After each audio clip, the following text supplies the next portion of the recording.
यहाँ आपको एक अहम खबर से आगाह करें। इस्लामाबाद में मीडिया से गुफ्तगू करते हुए मौलाना फजलुर रहमान ने कहा है कि हम इंतखाबात में हर वक्त जाने के लिए तैयार हैं। इंतखाबात के लिए माहौल फराहम करना चाहिए। पीटीआई पार्टी नहीं है, उनके इजलास से ही पता चल गया। पीटीआई एक गुब्बारा था जिसमें हवा डाली गई थी और अब पीटीआई के गुब्बारे से हवा निकल चुकी है। जिन लोगों की वफादारियां तब्दील हो रही हैं, उन्हें जबरदस्ती पीटीआई में लाया गया था।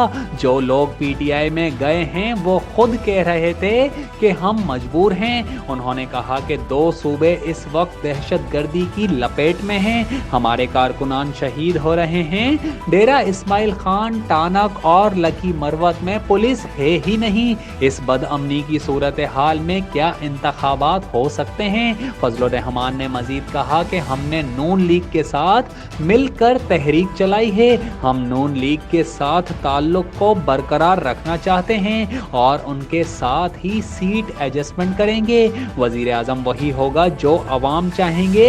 हम उसूल के ताबे और उसूल पर चलना चाहते हैं। नून लीग से अपने इत्तेहाद को बरकरार रखेंगे। मौलाना फजलुर रहमान का कहना था कि इलेक्शन के लिए तैयार हैं, मगर हमें इंतखाबी माहौल दिया जाए। लाहौर में तो सब ठीक है, मगर हमारी तरफ भी सब ठीक हो।